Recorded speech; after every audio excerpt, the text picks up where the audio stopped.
तो सबसे बड़ा सवाल जो है वो यही है कि कोरोना का काल विकराल रूप ले चुका है, लेकिन अभी भी आप और हम संभलने को तैयार नहीं है। नमस्कार, आप देख रहे हैं इंडिया न्यूज, आपके साथ मैं हूं निदा अहमद। आइए सबसे पहले देश में कोरोना से बिगड़ते हालात पर एक नजर डाल लेते हैं और आपको समझाते हैं कि आखिर 24 घंटे में नया रिकॉर्ड क्या कह रहा है। 24 घंटे में रिकॉर्ड 1,52,000 लोग इसके शिकार हो चुके हैं। तो देश में लगातार हालात जो है वो बिगड़ते चले जा रहे हैं। महज 24 घंटे का यह आंकड़ा बेहद डराने वाला है। एक दिन में 838 लोगों की मौत हो चुकी है, जान जा चुकी है। दिल्ली की बात करें तो दिल्ली में रेस्टोरेंट, थिएटर और ट्रेवल पर नई पाबंदियां लगा दी गई हैं। वहीं महाराष्ट्र सरकार ने लॉकडाउन के संकेत दे दिए हैं कि लॉकडाउन के अलावा दूसरा विकल्प जो है महाराष्ट्र सरकार को नजर नहीं आ रहा है। तो आप देखिए जरा इन हालातों को देखिए और समझिए कि देश में कोरोना के हालात कैसे बिगड़ते चले जा रहे हैं। महज 24 घंटे में रिकॉर्ड 1,52,000 लोग इसके शिकार हो चुके हैं और एक दिन में 838 लोगों की जान चली गई है। लिहाजा बेहद सतर्क रहने की जरूरत है, जागरूक रहने की जरूरत है। तो आइए अब हम बात कर लेते हैं महाराष्ट्र की। अकेले महाराष्ट्र में 8 से 15 दिन के लॉकडाउन की तैयारी जो है वो शुरू हो चुकी है, क्योंकि बता दें आपको कि कल सर्वदलीय बैठक बुलाई गई थी जिसमें यह फैसला लिया गया है कि 8 से 15 दिन के लिए लॉकडाउन के लिए सब लोग तैयार हैं। उद्धव ने आज टास्क फोर्स की एक अहम बैठक बुलाई है। इस बैठक के बाद फैसला हो सकता है। आज और कल की बैठक के बाद आखिरी फैसले पर आज मोहर लगनी है। लॉकडाउन के सिवा दूसरा विकल्प नहीं है, ये कल ही साफ साफ कह चुके हैं उद्धव। लॉकडाउन के बजाय बीच का रास्ता निकाले, ये बात कह रही है बीजेपी। तो देखिए यहां पर भी सियासत जमकर हो रही है। कोई कह रहा है कि हम लॉकडाउन की पूरी तैयारी करें, लॉकडाउन के अलावा दूसरा विकल्प नहीं है। तो वही जो बीजेपी दूसरी पार्टी है वो साफ ये कह रही है कि लॉकडाउन की जरूरत नहीं है, दूसरे विकल्पों पर विचार किया जाए। देश इस हालात में गुजर रहा है, भयावह हालात हो चुके हैं। और अब जरा आप उन शहरों की तस्वीरें देखिए जहां कंप्लीट लॉकडाउन है। ये 8 तस्वीरें आपकी टीवी स्क्रीन पर। मुंबई की तस्वीर देखिए, आपकी सड़कें दूर तक सूनी नजर आ रही हैं। पुणे में भी स्थिति यही है।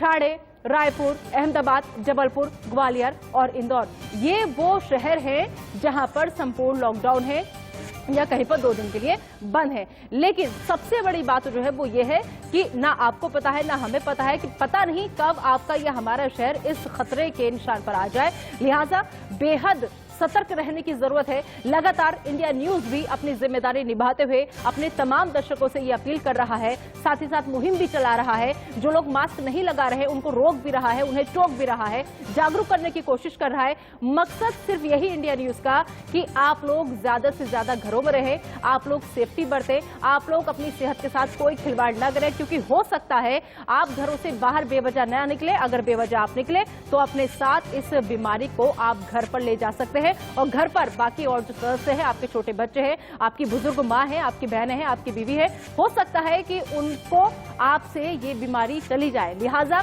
जरूरत के हिसाब से ही घरों से बाहर निकलिए। लेकिन सबसे बड़ी बात यह है कि अगर बाहर भी आप निकल रहे हैं तो लगातार हम आपसे ये अपील कर रहे हैं कि आप लोग मास्क का इस्तेमाल जरूर कीजिए, आप लोग सैनिटाइजर का इस्तेमाल जरूर कीजिए, साथ ही सोशल डिस्टेंसिंग का बेहद ख्याल रखिए।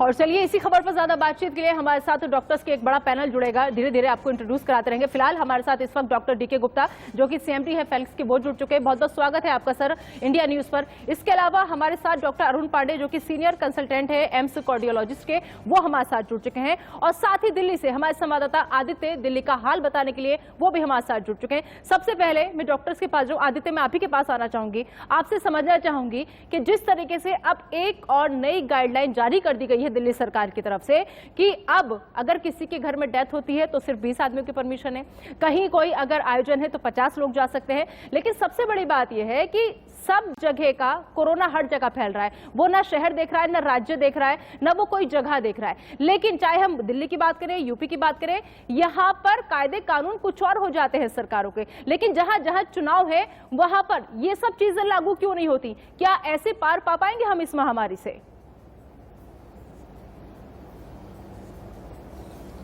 जी देखिए, बिल्कुल एग्जैक्टली यही बात है सबसे बड़ी कि जो आम आदमी भी हमेशा ही ये पूछता हुआ आ रहा है कि जब कहीं पे किसी भी जगह पे इलेक्शन होता है तो उस जगह पे बिल्कुल भी रूल्स या किसी भी तरीके की बीमारी नहीं होती है, पर और जो बाकी जगह है वहां पे जरूर बीमारी देखी जा रही है। इवन डॉक्टर हर्षवर्धन जो हमारे यूनियन हेल्थ मिनिस्टर है, उन्होंने कुछ दिन पहले कहा कि जो फार्मर प्रोटेस्ट है दिल्ली के बॉर्डर पे जो चल रहा है उसकी वजह से कोरोना के केसेस बहुत ज्यादा बढ़ रहे हैं। पर हमने पिछले 6 महीने से हम ये देख रहे हैं, पिछले 3-4 महीने से इनफैक्ट ये देख रहे हैं 26 जनवरी के टाइम से ही कि वो पूरा फार्मर प्रोटेस्ट जो है उसको पूरी तरीके से बंद कर दिया। ना कोई उधर से इधर आ रहा है, ना इधर से कोई उधर जा रहा है। तो अगर ऐसा है तो वहां से कोरोना कैसे इस तरफ आ रहा है इसकी भी किसी तरीके से जवाब नहीं। जबकि 5 स्टेटों में जहां पे चुनाव हुआ है वहां पे रोज इलेक्शन रैली देखे गए हैं, हजारों की भीड़ देखी जाती है, चाहे वो राहुल गांधी हो, ममता बनर्जी हो, पिनराई विजयन हो या खुद प्रधानमंत्री नरेंद्र मोदी हो, उनके रैली में लाखों लोग आते हैं। पर वहां पे किसी तरीके का सोशल डिस्टेंसिंग नहीं, किसी तरीके का मास्क का वो नहीं,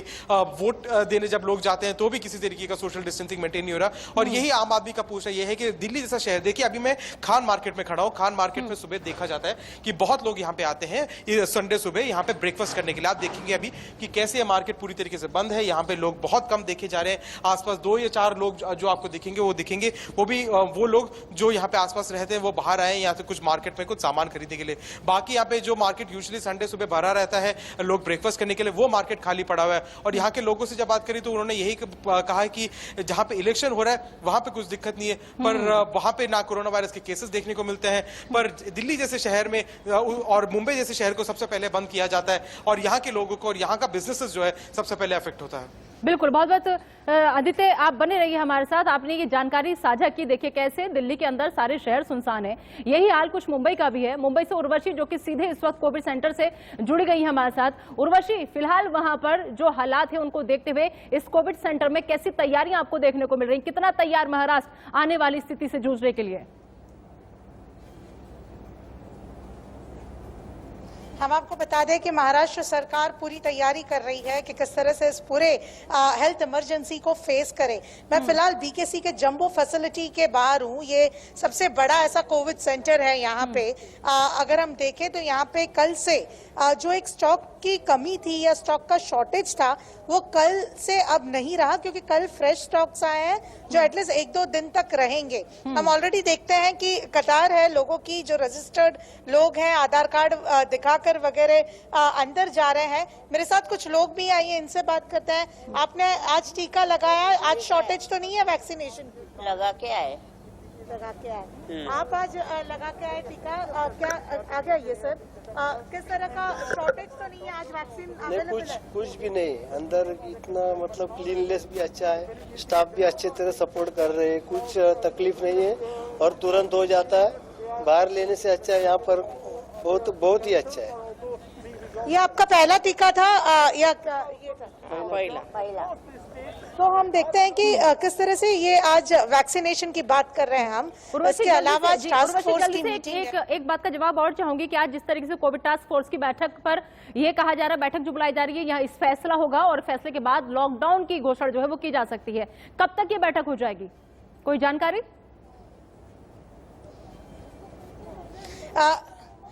बैठक जो है ये फर्स्ट हाफ में ही स्टार्ट हो जाएगी, पर डिसीजन आने तक शायद ये पूरा दिन जा सकता है। और दूसरी चीज, कल deputy chief minister Ajit Pawar दूसरी बैठक बुलाएंगे जिसमें रिलीफ पैकेज अनाउंस करेगा। तो ये दोनों बैठक बहुत इंपॉर्टेंट है जिसको लेकर लॉकडाउन की घोषणा की जाएगी। ठीक है उर्वशी, आदित्य आप हमारे साथ बने रहिए। तो हमने आपको दिल्ली का हाल दिखाया, उसके बाद हम आपको सीधा लेकर गए थे मुंबई, जहां से उर्वशी हमारे साथ जुड़ी हुई थी। अब आइए रुक कर लेते हैं, जो डॉक्टर्स की टीम, डॉक्टर्स का पैनल हमारे साथ जुड़ा हुआ है इस वक्त हमारे साथ। आपको बता दें कि डॉक्टर उर्वशी भी जुड़ चुकी है, इनका तारुफ मैं आपसे करा देती हूँ। माफ कीजिएगा, डॉक्टर श्रुति मलिक जी जो कि डायरेक्टर है रेडिक्स हॉस्पिटल की। आपका बहुत बहुत स्वागत है श्रुति जी। सबसे पहले मैं अरुण पांडे सर आपके पास आना चाहूंगी, क्योंकि आप सीनियर कंसल्टेंट हैं एम्स के, और यहीं पर ये वो जगह है, वो हॉस्पिटल है जहां पर प्रधानमंत्री नरेंद्र मोदी खुद अपनी 2 डोज लगवा चुके हैं। लेकिन ऐसे वक्त में जब डोज की बेहद कमी हो रही है, जब वैक्सीनेशन खत्म होने की कगार पर आ गई है, कई जगह कई राज्यों को बोर्ड तक लगाने पड़ गए हैं कि अब यहां पर वैक्सीन नहीं है। सर, अगर वैक्सीन ही नहीं है तो आगे कैसे इलाज मुमकिन हो पाएगा इस बीमारी का? एक डॉक्टर होने के नाते इस कमी को आप कैसे देख रहे हैं? जी देखिए, मैं सबसे पहले तो इंडिया न्यूज के माध्यम से पूरे देशवासियों से ये अपील करता हूँ कि जितनी भी कोविड की गाइडलाइन है उसको एक अक्षरशा यानी एक एक शब्द का पालन करना अनिवार्य है। क्योंकि हम सब देख रहे हैं कि जो कोविड का जो सेकेंड लहर है वो पहली लहर से ज्यादा घातक भी है और ज्यादा स्प्रेड भी कर रही है। अगर मैं इसकी इन्फेक्टिविटी रेट की बात करूं तो जो पहली लहर थी उसमें 0.6 का रेट था, यानी कि अगर 10 लोग इन्फेक्ट हो रहे हैं तो 6 लोग को इन्फेक्ट कर रहे थे, लेकिन इस बार अगर 10 लोग इन्फेक्टेड है तो 14 लोगों को इन्फेक्ट कर रहे हैं। तो यानी कि इससे पता चलता है कि इन्फेक्टिविटी रेट बहुत ज्यादा है। और रही बात आपने जो कही कि वैक्सीनेशन नहीं लग रहा है, तो ये मैं बता दूं कि वैक्सीन की कमी कहीं नहीं है और प्रॉपर मात्रा में वैक्सीन हर जगह प्रोवाइडेड की गई है। और जो भी जिनको इस समय हमारे पास 11 अप्रैल से लेकर 14 अप्रैल तक माननीय प्रधानमंत्री मोदी जी ने भी कहा है कि हम लोग इसको वैक्सीनेशन डे, वैक्सीन पर्व के रूप में हम लोग मनाएं। तो डॉक्टर अरुण, एक मिनट डॉक्टर अरुण पांडे जी, आप ये बात किस आधार पर कह रहे हैं कि वैक्सीनेशन की कमी नहीं है? सर, जगह जगह खुद राज्यों के मुख्यमंत्री को आगे आकर कहना पड़ रहा है कि हमारे पास, कोई कह रहा 7 से 8 दिन का स्टॉक है, कोई कह रहा सिर्फ 1 से 2 दिन का स्टॉक है। सर, ये बात आप किस आधार पर कह रहे हैं? मतलब ये फिर कहां पर एक, जो मैं कहूं कि कौन मुख्यमंत्री झूठ बोल रहा है या फिर जबरदस्ती की अफवाह फैलाई जा रही है? नहीं, मैं ये कहना चाह रहा हूँ आपके चैनल के माध्यम से कि वैक्सीन अभी जितने लोग डेडिकेटेड करके किए गए हैं कि 45 की एवब की एज के लिए वैक्सीन लगना है, तो उतनी वैक्सीन प्रोवाइड की गई है। स्वास्थ्य मंत्री जी ने भी बोला कि नहीं जी, वैक्सीन की कोई कमी नहीं है। तो उनके आधार पे मैं ये बात कह रहा हूँ। उन्होंने वक्तव्य दिया था कि वैक्सीन की कोई कमी नहीं। आने वाले दिनों में और ज्यादा प्रोडक्शन हो रहा है, उन्हीं के माध्यम से मैं बता रहा हूँ कि उन्होंने एक प्रेस वार्ता में ये भी बताया कि आने वाले दिनों में वैक्सीन अगर कहीं भी कमी हो भी रही है, अगर कुछ हो रहा है तो वो अप्रूव पूरा कर लिया जाएगा। मैं बात ये कर रहा हूँ कि इस कोविड के दूसरे लहर से बचा कैसे जा सकता है। मैं इस पे ठीक है सर आऊंगी, इस सवाल का जवाब लूंगी कि आखिर इस दूसरी लहर से बचा कैसे जा सकता है। इस बीच एक अहम खबर है, वो अपने दर्शकों तक हम पहुंचा दें। दरअसल आपको बता दें कि प्रधानमंत्री नरेंद्र मोदी ने अपील की है और इस अपील के तहत उन्होंने कहा है कि आज से टीका उत्सव जो है वो मनाया जाए। यानी 11, आज तारीख है 11 से 14 अप्रैल तक देश में टीका उत्सव चलेगा। 45 से ऊपर के सभी लोगों को ये टीका लगेगा। कई राज्यों ने वैक्सीन खत्म होने की शिकायत की है। वैक्सीन खत्म होने के बाद कई जगह टीकाकरण जो है वो रुका हुआ है। ऐसे में सवाल सबसे बड़ा यही है कि आखिर अगर वैक्सीनेशन रुका हुआ है, टीकाकरण रुका हुआ है, तो ऐसे इस स्थिति में हम कैसे टीकाकरण मना सकते हैं, हम कैसे टीका उत्सव मना सकते हैं? तो देश के कई हिस्सों में वैक्सीन की कमी को लेकर वैक्सीनेशन ठप हो गया है। महाराष्ट्र के नागपुर में कोरोना वैक्सीन की कमी देखी गई है, जिसके बाद दवाई की दुकानों में लंबी लंबी लाइन लग गई। ये 2 तस्वीर आपकी टीवी स्क्रीन पर हम दिखा रहे हैं। वहीं दूसरी तस्वीर जो है वो राजस्थान की है। राजस्थान के अलवर का भी कुछ ऐसा ही हाल है। लोग जब वैक्सीन सेंटर पर गए तो उन्हें बेरंग लौटना पड़ा, क्योंकि कई जगहों पर वैक्सीन का स्टॉक खत्म हो गया था। 2 तस्वीरें नागपुर, महाराष्ट्र, अलवर और राजस्थान की आप देखिए। वहीं महाराष्ट्र में भी वैक्सीन को लेकर केंद्र और राज्य के बीच अब ठन गई है। उद्धव सरकार के नेता केंद्र को आड़े हाथों ले रहे हैं। प्रधानमंत्री जी का एक कार्यक्रम है टीका महोत्सव। मुझे लगता है कि पूरे देश में इस बारे में जागृति होनी चाहिए। ये उसके पीछे की भावना है। अगर प्रधानमंत्री एक कार्यक्रम देश को देते हैं, उसका पीछे की भावना समझ लीजिए। महाराष्ट्र जैसे राज्यों को टीकाकरण में बहुत प्रॉब्लम्स है, क्योंकि जिस मात्रा में हमें वो संख्या में टीका मिलने चाहिए नहीं मिल रहे हैं। तो हमारे लोग पूछते हैं कि हम कैसे टीका महोत्सव साजरे करेंगे, और राज्यों में तो ओवरफ्लो हो रहा है। तो इस बात को भी प्रधानमंत्री जी ने या केंद्रीय स्वास्थ्य मंत्री ने ध्यान से देखना चाहिए, हमारी भावना समझनी चाहिए। महाराष्ट्र बहुत अफेक्टेड स्टेट है इस ऐसे संकट की घड़ी में, तो जिम्मेदारी हम सबकी है, हम भी आपके साथ हैं। आज महाराष्ट्र में मुख्यमंत्री महोदय ने सभी राजनीतिक दलों की बैठक बुलाई है। बैठक में जो महाराष्ट्र में कोविड को लेके परिस्थिति है, जो आंकड़े सामने आ रहे हैं, जो सरकार ने इंतजाम किए हैं, जो परिस्थितियां बन रही हैं, वो सभी चीजों से अवगत कराने का काम सरकार करेगी। साथ ही साथ इस परिस्थिति को कैसे हैंडल किया जाए, उसे कैसे मात दी जाए कोरोना को, इसको लेके भी चर्चा की जाएगी। और जो भी फैसला होगा सभी दलों को चर्चा करके विश्वास में लेके एकमत बना के कोविड की लड़ाई को जीतने के लिए सरकार काम करना चाहती है। उम्मीद है कि बैठक सकारात्मक होगी और चर्चा से कुछ अच्छी बातें निकल कर आएगी। तो लगातार राजनेताओं के बयान जो हैं उन पर बार पलटवार का दौर जारी है, ऐसे वक्त में भी जब सबको एक साथ आकर खड़े होने की जरूरत है, लेकिन हम है कि सिर्फ और सिर्फ सियासत करने से अभी बाज नहीं आ रहे। आपने दोनों की बातचीत सुनी और आइए अब एक बार फिर से डॉक्टर्स का बड़ा पैनल जो हमारे साथ जुड़ा हुआ है उनका रुख कर लेते हैं। डॉक्टर श्रुति मलिक जो कि डायरेक्टर है रेडिक्स हॉस्पिटल के, और डॉक्टर डीके गुप्ता जो कि सीएमडी है फेरिक्स, और डॉक्टर अरुण पांडे जो कि सीनियर कंसल्टेंट है एम्स के, और आपको बता दें कि अर्चना धमन बजाज जो कि पब्लिक हेल्थ एक्सपर्ट है। ये चारों हमारे साथ इस वक्त जुड़े हुए हैं। सबसे पहले मैं डॉक्टर श्रुति अब आपके पास आना चाहूंगी, आपसे समझना चाहूंगी कि क्या देश में वैक्सीन की कमी है? सबसे बड़ा सवाल यही, क्योंकि जो एम्स के डॉक्टर है वो ये कह रहे हैं कि ऐसी कोई कमी नहीं है, लेकिन उससे भी बड़ी बात ये कि क्या देश में वैक्सीन बननी बंद हो गई है? क्योंकि हर तरफ से अब यही आवाज आ रही है कि वैक्सीन खत्म हो रही है। देखिए, मैं सबसे पहले आपको ये बताऊंगी कि हम अपने हॉस्पिटल में भी लगा रहे हैं और मेरे को पर्सनली ऐसे कोई शॉर्टेज लगी नहीं है अभी तक, क्योंकि आराम से हमें वैक्सीन अवेलेबल कराई है और हम पेशेंट्स को जो है वो वैक्सीनेशन ड्राइव जो है चला रहे हैं। दूसरी चीज क्या है कि इस समय मेरे को ये लगता है कि बहुत ही सीरियस ये हेल्थ कैंपेन है वैक्सीन वाला। हमें इसमें अगर कोई पॉलिटिकल इशू है तो उसको भी खत्म करना चाहिए और ग्राउंड लेवल पे असलियत को भी देखना चाहिए कि कितनी हो रही है। प्लस हमारे को और नए प्लेयर्स लाने चाहिए। अगर आप अभी देखेंगे तो हमारे पास जो है एक भारत बायोटेक की है और दूसरी हमारी जो है वो हमारी कोवैक्सीन और कोविशील्ड अवेलेबल है, बट बाकी अगर आप यूएस की बात करें तो और प्लेयर्स जो है वो लोग भी आ रहे हैं सामने। एक चीज बहुत अच्छी है कि मोस्ट प्रोबेबली हमारे 10-15 दिन के अंदर जो हमारी पैन एशिया बायोटेक की स्पुतनिक वैक्सीन है वो भी अवेलेबल हो जाएगी। प्लस लॉजिस्टिक्स का ध्यान रखना बहुत इंपॉर्टेंट है, जहां मेरे को लग रहा है कि थोड़ी कमी है। हमें आज से प्लान करना चाहिए कि आगे आने वाले 2 महीने में कितनी वैक्सीन जो है वो अवेलेबल हमें करानी पड़ेगी। क्योंकि देखिए यहाँ पे भी बात हो रही है, हो सकता है एज रिलैक्सेशन भी कर दिया जाए, ये भी हो जाए कि जो लोग कोमॉर्बिडिटी है जिनको 45 साल से नीचे उनको भी वैक्सीन देनी पड़े, तो कहीं ऐसा ना हो कि वो लोग इस वैक्सीन को जो है वो ना लगवा पाए या उसकी वजह से मौतें और हो। तो लॉजिस्टिक्स इस समय मुझे लगता है ग्राउंड लेवल पर देखना बहुत इंपॉर्टेंट है। निदा जी, ठीक है। डॉक्टर डीके गुप्ता, क्या वाकई में मतलब इस तरीके की कोई कमी नजर नहीं आ रही है? ग्राउंड लेवल पर जाकर हमें चेक करने की जरूरत है, लेकिन ग्राउंड लेवल की भी अगर हम बात करें तो ग्राउंड जीरो पर जाकर के भी जहां जहां वैक्सीनेशन ठप हो गया है वहां पर भी हमारी टीम गई थी। महाराष्ट्र के नागपुर की मैं बात करूं, कोरोना वैक्सीन की कमी वहां पर देखी गई, जिसके बाद दवाई की दुकानों में लंबी लाइनें लग गई। राजस्थान के अलवर की बात करूं, तस्वीरें आपको अभी हमने दिखाई में थी, राजस्थान के अलवर में भी मैम यही हाल है, कुछ ऐसा ही हाल है। लोग जब वैक्सीन सेंटर पर जा रहे हैं उन्हें बेरंग लौटना पड़ रहा है क्योंकि कई जगहों पर वैक्सीन का स्टॉक ही खत्म हो गया है। डॉक्टर डीके गुप्ता, आप कैसे देख रहे हैं इसे?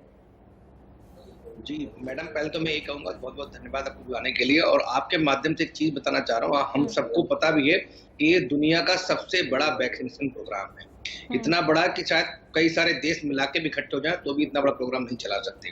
अभी तक हम 10 करोड़ लोगों को वैक्सीन दे चुके हैं। हाँ, वैक्सीन की गति थोड़ी स्लो थी, और जब इतना बड़ा प्रोग्राम चलाते हो तो प्रोडक्शन से लेके स्टोरेज से लेके डिस्ट्रीब्यूशन से लेके लॉजिस्टिक्स से लेके सप्लाई चेन सारे मैनेजमेंट देखते हैं, तो कभी कभी छोटी छोटी प्रॉब्लम्स आ सकती है, तो उसको परमानेंट नहीं समझना चाहिए, हमें इससे हताश नहीं होना चाहिए।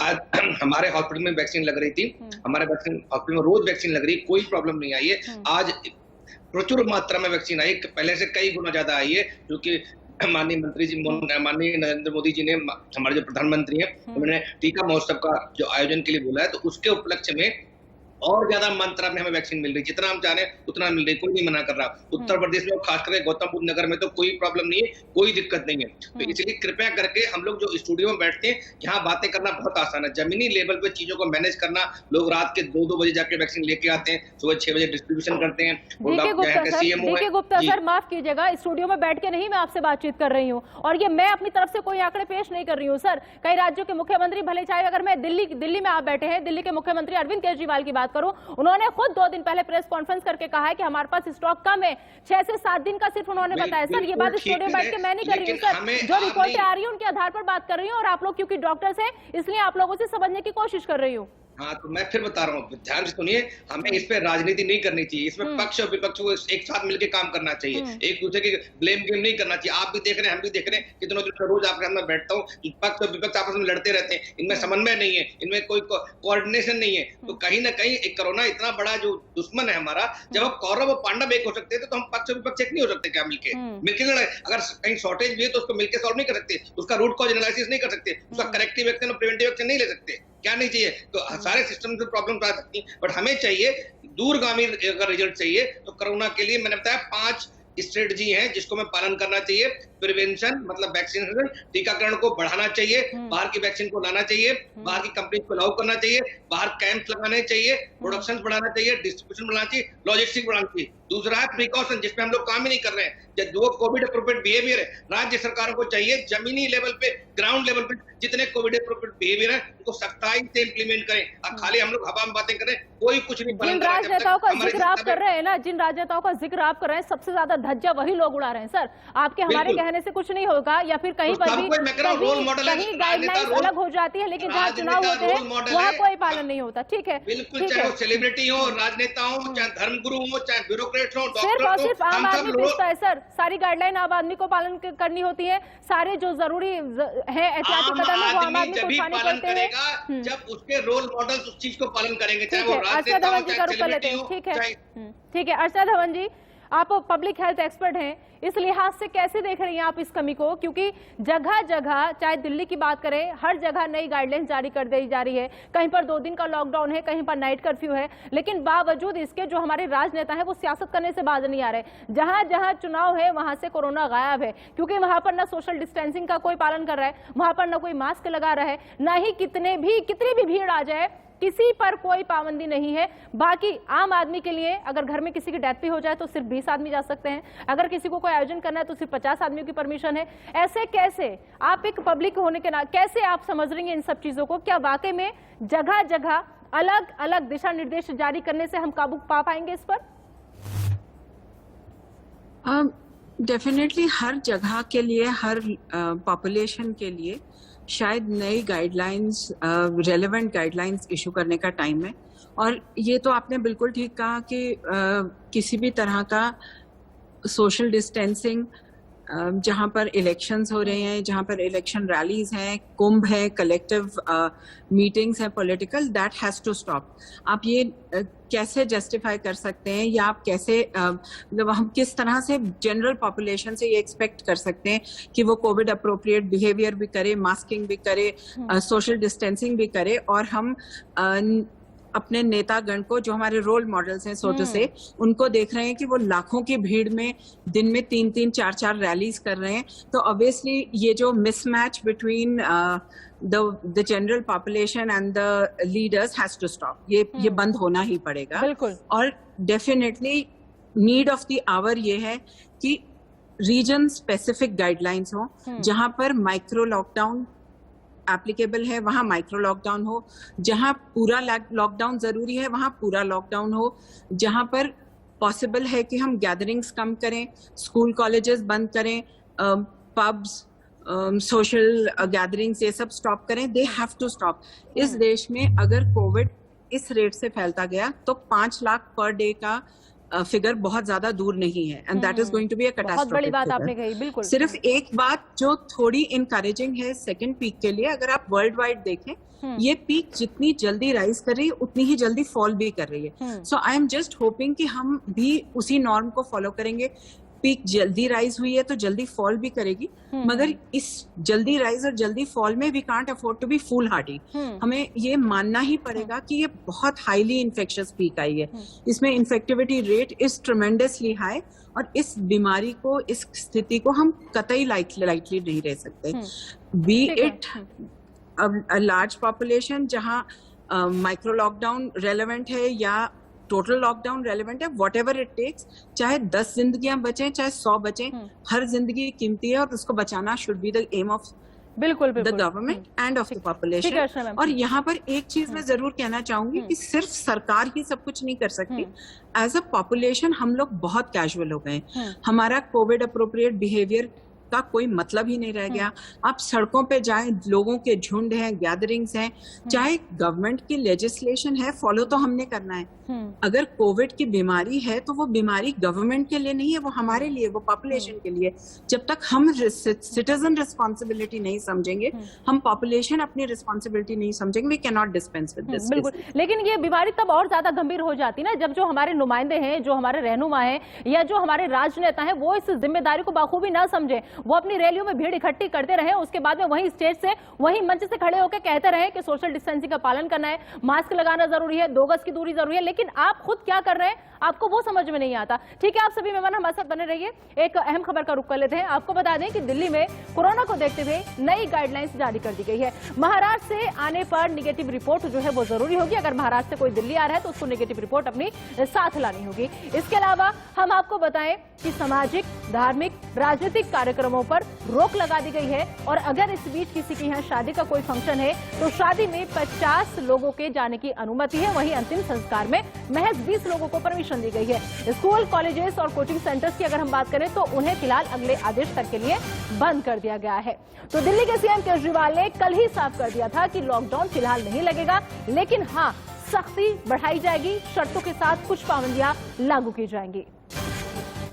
दिल्ली के एक्सपर्ट से भी टच में है, केंद्रीय एक्सपर्ट से भी कल डीडीएमए की मीटिंग में उनसे भी बात हुई थी। इस बारे में भी कोई भी कुछ भी कहने की स्थिति में नहीं है कि ये इसकी पीक कहां तक जाएगी। हम तो इतना ही कर सकते हैं कि अपने आप को इसके लिए तैयार कर सकते हैं। उन तैयारियों में किसी तरह की कमी नहीं है। लॉकडाउन नहीं है, लेकिन कुछ रेस्ट्रिक्शंस की जरूरत है, वो रेस्ट्रिक्शंस लगाए जाएंगे। तो हर दिन नई नई गाइडलाइंस जो है वो जारी हो रही है, लेकिन ऐसे में आपको और हमें ये समझना बेहद जरूरी है कि आखिर कोरोना के नए लक्षण जो है वो क्या है। कुछ ग्राफिक्स हमने तैयार किए हैं, उनके जरिए हम आपको समझाने की यहाँ पर कोशिश करते हैं। दरअसल नए लक्षणों में आंखों का लाल होना, अगर आपकी आंखें लाल हो रही है तो आप तुरंत चेकअप कराइए। इसके अलावा कानों में भी दिक्कत जो है वो महसूस की जा रही है, पेट में दर्द की शिकायत आपको हो जाएगी, ब्रेन जो है वो फॉग हो जाएगा, हार्ट बीट आपकी तेज होनी शुरू हो जाएगी। ये है अब तक के जो नए लक्षण है वो पाए गए हैं। इसके अलावा आपको हम बताएं, एक बार फिर से आप जरा ध्यान से देखिएगा इन ग्राफिक्स को। कोरोना के नए लक्षण जो आपको समझने बेहद जरूरी है, आंखों का लाल होना, इसके अलावा कानों में दिक्कत होना, पेट में दर्द की शिकायत होना और ब्रेन फॉग हो जाना, ये और आपका हार्ट बीट जो है वो भी आपकी तेजी से चलने लगेगी। ये तमाम वो नए लक्षण हैं जो कोविड की तरफ, कोरोना की तरफ इशारा करते हैं। तो इन लक्षणों को आपको पहचानना होगा, समझना होगा। अगर ऐसे लक्षण आपकी बॉडी में महसूस होते हैं, आपको इनकी शिकायत होती है तो तुरंत आप डॉक्टर के पास जाइए और जाकर के अपना ट्रीटमेंट जरूर लीजिए। इसके अलावा चलिए अब हम आपको बताते हैं ग्राफिक्स के जरिए कि भारत के 8 बड़े हॉटस्पॉट कौन कौन से हैं और कुल केस और मौत का आंकड़ा वहां पर क्या कह रहा है। आपको बता दें, महाराष्ट्र की अगर हम बात करें, महाराष्ट्र में कुल केस 33,43,951 है, यहाँ पर मौत 57,638। इसके अलावा दिल्ली की बात करें तो 7,14,423 कुल केस अभी तक सामने आ चुके हैं और दिल्ली में 11,235 लोगों की जान जा चुकी है। और इसके बाद बारी आती है केरल की। केरल में 11,60,205 लोगों केस हैं इतने और मौत का आंकड़ा 4,768 पहुंच चुका है। कर्नाटक में 10,55,040 केस आ चुके हैं, वहीं 12,849 लोगों की अभी तक कोविड से मौत हो चुकी है। इसके अलावा आंध्र प्रदेश की बात करें, आंध्र प्रदेश में 9,21,906 केस हैं, 7,291 लोगों की जान जा चुकी है और उत्तर प्रदेश में 6,76,739 अभी तक केस सामने आ चुके हैं, 9,085 जाने जा चुके हैं इस कोरोना की वजह से। तो आपने देखा। और इसके अलावा अब हम बात करेंगे छत्तीसगढ़ की, जहां पर 4,32,776 कुल केस है, 4,777 मौतें हो चुकी हैं। राजस्थान की बात करें तो राजस्थान में 3,58,688 अभी तक कुल केस आ चुके हैं। इसके अलावा मौतों का आंकड़ा 2,916 पहुंच चुका है। तो आपने जाना भारत में 8 बड़े हॉटस्पॉट। चलिए आगे बढ़ते हैं, लेकिन उससे पहले एक नजर डाल लेते हैं इस वक्त की हेडलाइंस पर।